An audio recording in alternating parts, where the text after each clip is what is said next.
हिंद प्यारे बच्चों, स्वागत है आप सभी का एक और न्यू वीडियो में। तो आज की इस वीडियो में हम लोग गुणा, जिसे हम लोग इंग्लिश में मल्टीप्लाई के नाम से जानते हैं, कि इस सवाल को करना एकदम बेसिक और आसान तरीके से सीखेंगे। तो आप इस वीडियो को शुरू से लास्ट तक जरूर देखें।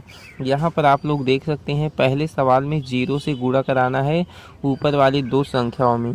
तो गुणा इस तरफ से किया जाता है और इसी तरफ से क्रम से लिखा जाता है।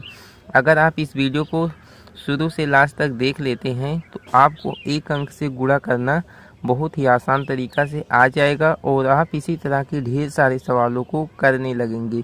तो चलिए करते हैं। देखिए, 0 से गुणा कराना है 4 में।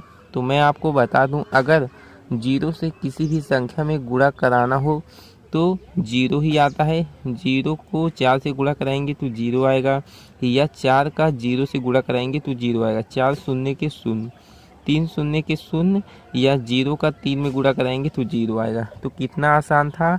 आइए हम लोग 1 से गुणा कराते हैं। तो देखिए, 1 का पहाड़ा 5 बार पढ़ेंगे तो कितना आएगा, 5 ही आएगा। तो यहाँ पर हम लोग 5 को लिखेंगे। 1 पंचे के 5, 1 चौका के 4। कितना आसान है। अब यहाँ पर आप लोग देख सकते हैं, 2 का पहाड़ा 0 बार पढ़ना है तो 2 शून्य के शून्य। तो यहाँ पर हम लोग शून्य को इस प्रकार से लिख देंगे। 2 का पहाड़ा 9 बार पढ़ना है तो 2 9 के कितना होता है, 18 होता है। तो यहाँ पर हम लोग 18 को लिख देंगे इस प्रकार से। अब क्या करेंगे, ये सवाल तो हो गया। आइए हम लोग इसको भी करते हैं। 3 का पहाड़ा 2 बार पढ़ना है तो 3 एकम 3, 3 दूना की 6, 3 अठे के कितना होता है, 24 होता है।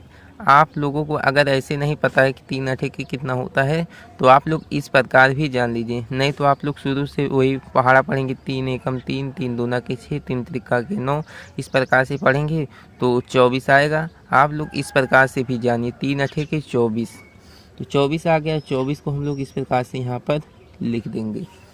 अब क्या करेंगे, ये तो आपका गुणा हो गया, ये तो बहुत ही साधारण था। अब लेकिन इसमें आपका ये हासिल है, इसमें थोड़ा ये अलग टाइप का गुणा है। तो चलिए हम लोग इसको भी कर लेते हैं। 2 का पहाड़ा 6 बार पढ़ना है तो 2 छक्का के कितना होता है, 12 होता है। 2 का पहाड़ा 6 बार पढ़ेंगे तो 12 आएगा। 12 को हम लोग इस प्रकार से लिखते हैं। इसमें कितने अंक हैं, 2 अंक हैं, 1 1, यानी कि 2 अंक हैं।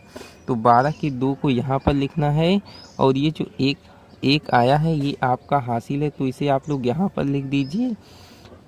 हासिल जो होता है वो गुणा कराने के बाद अगले वाले नंबर में जुड़ता है। जैसे 2 का पहाड़ा आप 7 बार पढ़ेंगे तो 2 सते के 14 आएगा, और इसी 14 में क्या करना है, एक हासिल को जोड़ देना है। तो 14 में एक हासिल को जोड़ेंगे तो कितना आएगा, 15 आएगा।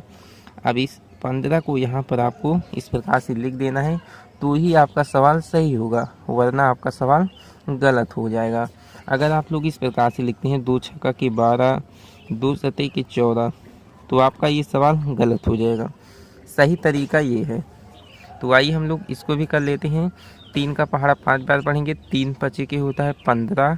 15 को हम लोग इस प्रकार से लिखते हैं। अब 15 के 5 को हम लोग यहाँ पर लिखेंगे, ये दाहिने तरफ के अंक को, और ये जो बाएं तरफ का अंक होता है ये आपका हासिल होता है। तो इसे आप लोग यहाँ पर नोट कर लीजिए। 3 का पहाड़ा 8 बार पढ़ेंगे, 3 अठे के 24। 24 को हम लोग इस प्रकार से लिखते हैं। 24 में एक हासिल को जोड़ेंगे तो कितना आ जाएगा, 24 और एक होता है 25। तो यहाँ पर हम लोग 25 को इस प्रकार से लिख देंगे। अब क्या करेंगे, इस वाले सवाल को करेंगे। 4 का पहाड़ा 5 बार पढ़ेंगे, 4 पंचे के 20। 20 में कितने अंक है, 2 अंक हैं, इसलिए 20 के शून्य को यहाँ पर इस प्रकार से लिख देंगे। इसमें कितना हासिल बचा है, कि बार 2 हासिल बचा है, तो 2 को यहाँ पर इस प्रकार से लिख लेंगे। 4 का पहाड़ा 9 बार पढ़ेंगे, 4 9 के कितना होता है, 36 होता है। 36 में 2 हासिल जोड़ेंगे तो 36 और 2 हो जाएगा 38। अब 38 को क्या करना है, यहाँ पर इस प्रकार से लिख देना है। तो ये भी सवाल आपका कंप्लीट हो चुका है। आइए हम लोग इस सवाल को करते हैं। 5 का पहाड़ा 4 बार पढ़ना है, 5 चौका के 20। 20 को हम लोग इस प्रकार से लिखते हैं। 20 में 2 अंक हैं, इसलिए 20 के शून्य को यहाँ पर लिखेंगे। 2 हासिल बचेगा तो यहाँ पर हम लोग नोट कर लेंगे। अब की बार क्या करेंगे, 5 का पहाड़ा 8 बार पढ़ेंगे तो 5 अठे के कितना होता है, 40 होता है। तो 40 को इस प्रकार से लिखते हैं। 40 में 2 हासिल को जोड़ेंगे तो कितना आ जाएगा, 40 और 2 42 आ जाएगा। अब इस संख्या 42 को हम लोग यहाँ पर इस प्रकार से लिख देंगे। तो कितना आसान था गुणा करना। मैं आशा करता हूँ कि आपको अच्छे से समझ में आ गया होगा। तो चलिए आज की इस वीडियो में इतना ही। अगर आपको वीडियो अच्छा लगा हो तो इसे लाइक कर दीजिए और चैनल पे नए हैं तो चैनल को सब्सक्राइब ज़रूर करें। और हमारे चैनल पे इसी तरह के ढेर सारे वीडियो अवेलेबल हैं। अगर आपको जोड़ घटाव गुणा भाग एलसीएम एचसीएफ किसी भी प्रकार का बेसिक मैथ को आपको सीखना है तो आप हमारे चैनल को ज़रूर सब्सक्राइब करें और साथ ही बेल आइकन घंटी को इम्प्रेस करें, ताकि जब भी हम इस प्रकार की वीडियो को बनाएं तो उसका नोटिफिकेशन आप सभी को मिलता रहे और आपकी तैयारी अच्छे से चलती रहे। Thank you.